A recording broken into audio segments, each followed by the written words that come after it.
Ever get the feeling like you're kind of caught between two worlds, trying to hold on to who you are, where you came from, but also finding your place in a totally new environment? Yeah, it's a universal experience in a way, isn't it? And it's something that really comes alive when you look at diaspora communities, like the Indian diaspora in Suriname, which is what we're diving into today. Suriname. Okay, so for those of us who might not be familiar, where do we even start with a story like that? Well, imagine this. The 19th century, slavery has just been abolished, and Suriname needs a new source of labor for its plantations. Right, a dark period in history, to say the least. Absolutely. And so begins this massive influx of indentured laborers from India, nearly 1 million people over just a few decades. It's a story of migration on a scale that's hard to fathom. 1 million people, uprooted, shipped across the world. It's hard to imagine what kind of conditions they were going into. It was brutal, frankly.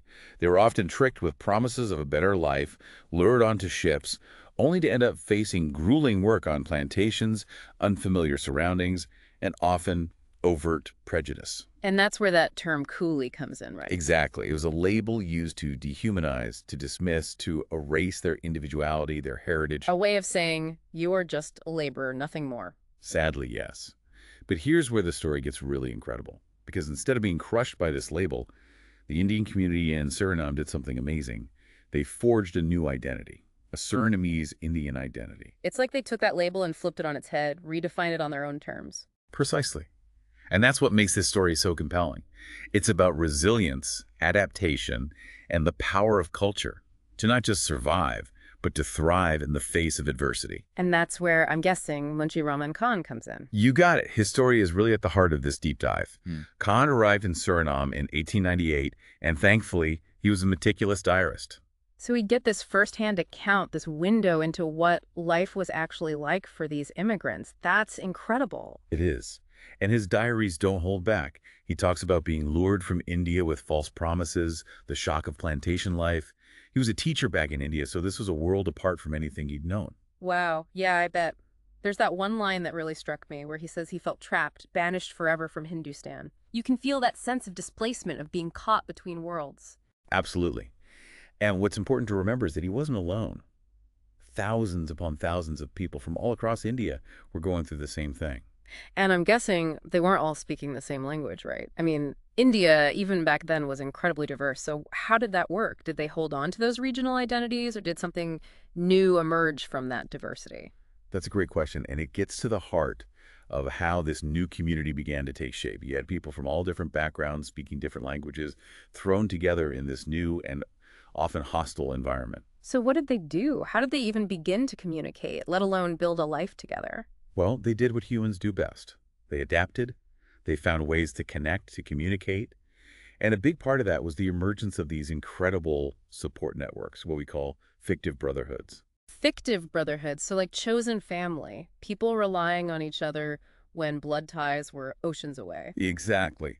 These relationships, called Dipuhabhai and Jahajivai, became absolutely essential to their survival. They provided a sense of belonging, of shared history and experience in a world that often felt very alienating. You know, what's remarkable is these brotherhoods, they weren't just about friendship. They played a really significant role in how this new community actually functioned.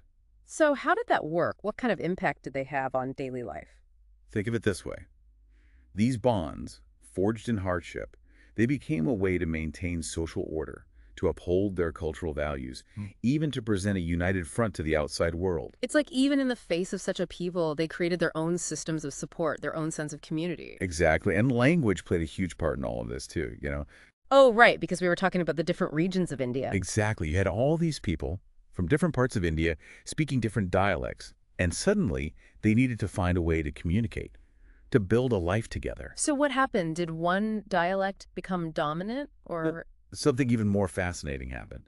They created a new language. Sarnami Hindustani. Wow. You got it. It's a blend of different languages, shaped by that very specific need to communicate. It's like a living testament to their adaptability, their resilience. Absolutely. It's a perfect example of how cultures are always in flux, always evolving, blending, adapting, and ultimately enriching each other. So we've been talking about the community as a whole, but I'm really curious to bring this back to Raman Khan. How did he fit into all of this? How did he navigate this new world, this new language? Khan's story is so interesting because, remember, he was a teacher back in India.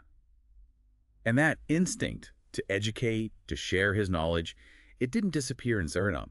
If anything, it flourished. So he wasn't content to just kind of hold on to his heritage privately. He actively worked to keep those traditions alive. Precisely. He started teaching Hindi to children, gave religious discourses, even started writing books. Wow, he was really driven to make sure those traditions weren't lost. He was. And there's another layer to his story that I find really fascinating.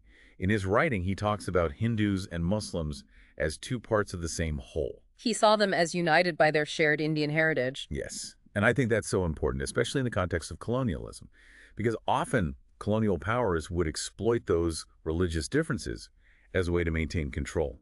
Divide and conquer, right? It's a tactic as old as time. Sadly, yes.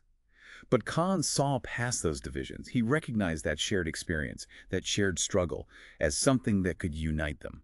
So we have Khan building this life in Suriname, embracing this new identity, but also working hard to preserve his heritage. But did he ever talk about going back to India? Did he ever yearn for home? You know, that's something you see in so many immigrant stories, that pull of the homeland.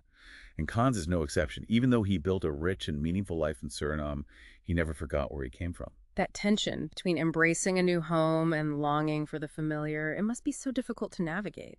It is.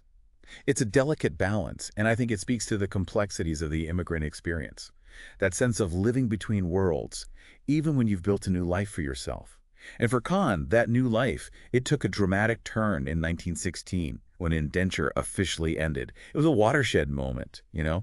Think about it. After decades of forced labor, they were finally free to choose their own destiny. So what did they do? I mean, did most people return to India, or did they stay in Suriname and build on what they'd started? It was a mix, really. Some longed to return to the land of their ancestors, even if it was just a memory at that point. But for many, Suriname was home now. It was all they knew. And for Rahman Khan, which path did he choose? Khan chose Suriname. He chose to stay and continue building on the foundation he'd helped to create. He saw the Indian community there, saw the need for continued advocacy, for someone to fight for their rights, their recognition in this new society. It's amazing how his story mirrors that larger transition, right? From indentured laborer to advocate leader. It really does. And he wasn't alone, of course. This period after indenture sees the rise of Indian political organizations, a real push for self-determination. So they were no longer content to just exist on the margins. They were ready to claim their place in society? Absolutely. And it went beyond politics, too. They started naming streets after Indian cities, incorporating their heritage into the very fabric of Suriname. It's like a physical manifestation of that hyphenated identity. Surinamese Indian. No longer one or the other, but a blend of both. Exactly. And it speaks to their incredible resilience. They took those pieces of themselves, the fragments of their past, and wove them into something new, something entirely their own.